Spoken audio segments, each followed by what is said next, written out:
Сайхан үлж гэнэ үү? Сайхан. Ажлын давлаг. Тавтаа сайхан уу? Сайхан дулаахан байна шүү дээ. Оо манайх янз. Манайх ерөөсө дулаалга их сайсан. Тийм байна. Улсын их хурлын даргын дэвшүүлсэн чөлөөлийн санаачлалын хүрээнд өргөх бүр эрчим хүч үйлдвэрлэгч болох зорилтыг дэвшүүлсэн. Өөрөөр хэлбэл өрхийн хэрэглээний 20 кВт хүртэлх нарны хавтан батарей системийг төвийн шугамд холбоход 9-өөс 15 шат дамжлагтай байсныг цэгцэлж 1 жил сааддаг хүнд сурталыг арилгажээ. Яг энэ жишгээр Чингэлтэй дүүргийн 90 гаруй айл өрх нүүрс төлөхгүйгээр нарны илчээр цахилгаан дулаанаа шийдэж илүү гарсан эрчим хүчнээсээ орлого олох боломжтой болсон байна. Эдгээр айлууд өдрийн цагаар нарнаас авсан эрчим хүчээ батарей хураагууртаа нөөцөлж оройн оргил ачааллынхаа үеэр ашигладаг учраас төвийн эрчим хүчний системд дарамт үүсэхгүйгээс гадна цэвэрхэн аюулгүй орчинд өнтөө дулаахан үйлжиж байгаагаа хэлж байв.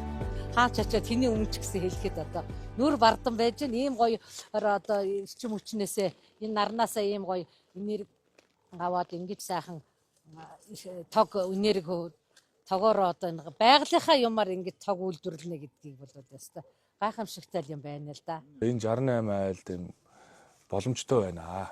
Эхний айл нь ингээ орлого олчлоо. Ингээ янз бүрийн дүрм журм саадтайг байхгүй. Нэг ингээ техникийн нөхцөл аваад тэгээ одоо ингээ шийдээд явъя. Энэ 68 айл болж гинөө гэвэл улсын хэмжээнд энэ ажлаа ингээ хэрэгжүүлчих. Энэ болохгүй юм бол алга байна. Одоо яг миний хувьд би бас өөр юмны захтай хүн гэхэд эний чинь бас эднэрийг хэлсэн хэлээгүй давхар шалгаад байгаа байхгүй юу. Тог тасрахад би ямар ч асуудал байхгүй байгаа байхгүй юу. Одоо даарчлаа энэ хүүтэн болчлоо одоо яана гэд Энийг тавьснаас хойш сайхан тухтай. Тоошороогүй. Орж ирэхэд одоо пүнг хийж. Оо одоо ингээ 30 гараа инээс л ба. Дөнгөж л одоо манайх зөвлөө нэг хэсэг жоохон унтраац шүү дээ. Та энэ панелээр байршуулахдаа яг нар илүү Тий хамгийн гол нь газар байршуулсан байна шүү дээ. яг тий. Яг тий. Тэрээс яг нар Одоо яг тусч байгаа. нар гарч ирээд үлийн цагт шингэх орон зай байгаа шүү дээ. Нар үзэх. Тий. Чанга урагшаа бол яг зүүн урагшаа бол нэг хэсэг үзэл өвлийн нарт юус баруун урдаас тусдаг байхгүй. Тоогоо тусгаарлцсан хоолндоо энэ дээрсэн тухтай байхыг л тухтаа сайхан амьдэрч орж ирэхэд пүнг хийж.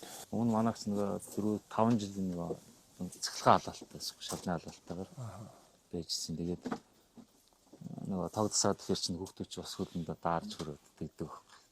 Миний тайснаар тог тасарсан ч үсэн сэлгогийг дулаахан сайхан байсан та. Өнгөрсөн 7 хоног танах 12 мянган төгрөгийн тог нийлүүлсэн байгаа байхгүй төгрөг. Өөрөө ийм хэмжээний орлого олцсон гэсэн. Тэр орлогоо одоо авах гэрээ хийгдсэн мэт. Гэрээ хийгдсэн. Ер нь одоо нөгөө төлж төлөө түлхэр чинь гинт хаалдаг хөрдөг түүнээс болоод танай том уу өвчл их байдаг.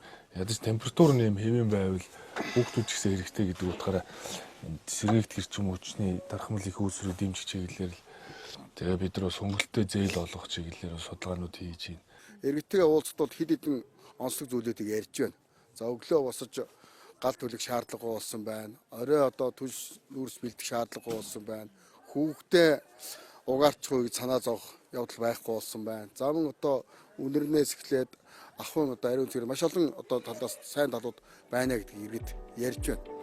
Чингэлтэй дүүргийн ерөнхий боловсролын 49-р сургууль дээвэр дээрээ нийт 72 нарны хавтан суйрлуулснаар эрчим хүчний хэрэглээгээ бие даан үйлдвэрлэгч анхны ногоон сургууль болжээ. Төвийн эрчим хүчнээс хамааралгүй болсноор сар тутам дүүргээс төлөгддөг байсан цахилгааны төлбөрийг 80% хэмнэж байгааг сургуулийнхан хэлж байв. Тус дүүргийн хэмжээнд үйл ажиллагаагаа явуулж байгаа төрийн 51 байгууллага яг энэ жишгээр ногоон эрчим хүч рүү шилжихэд нийт 9 тэрбум төгрөгийг улсын төсвөөс хэмнэх юм байна.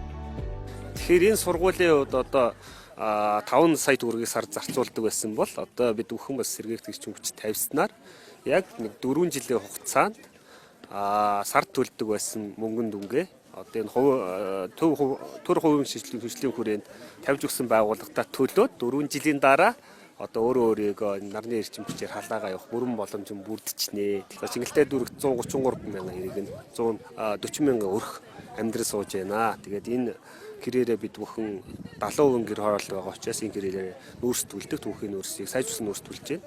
Тэгэхээр одоо утааны асуудлыг нэлээд шийдэх асуудалтай тулгарсан. Энэ хүрээндээ бид хүмүүс холбогдох байгууллагуудтайгаа хамтраад энэ сэргээрт эрчим хүчийг ашиглах чиглэл дээр нэлээд одоо санаачлагтай мандал үзүүлж ажиллаж байна. Манай дүүрэг дээр байгаа нийт 83 айлын нарны панелтай айлуудыг төвийн эрчим хүчтэй холбож дууссан.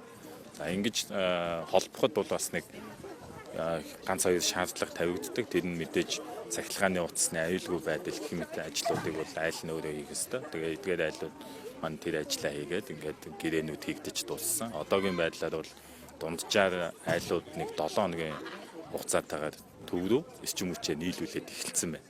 Нэг 7 хоногт бол нэг айл ойролцоогоор нэг 10,000 төгрөгийн орлого олоод эхэлсэн байна.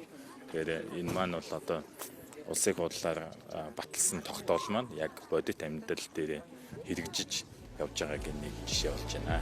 Ийхүү Чингэлтэй дүүргийг жишг бүс болгон хөгжүүлж, санхүүгийн оновчтой схемийг цаашид айл өрх орон нутгийн түвшинд нэвтрүүлж, тогтоолын хэрэгжилтийг эрх зүйн орчноор баталгаажуулж ажиллана гэдгээ улсын хурлын дарга тодтогсон юм. Цаашлаад ногоон эрчим хүч рүү шилжсэн айл өрх албан байгууллагуудын тоо мэдээлэл холбогдох судалгаанд суйрлан хөнгөлөлттэй зээлд хамрагдах боломжийг эрэлхийлж байгаагаач онцоллоо. Чөлөөллийн санаачлагын хүрээнд эрчим хүчний болон газрын тосны бүтээгдэхүүний хараат байдлыг бууруулах иж бүрэн арга хэмжээг орон даяар хэрэгжүүлж, улмаар засгийн газар чиглэлөх тухай улсын хурлын тогтоолыг өнгөрсөн 12 дугаар сард баталсан.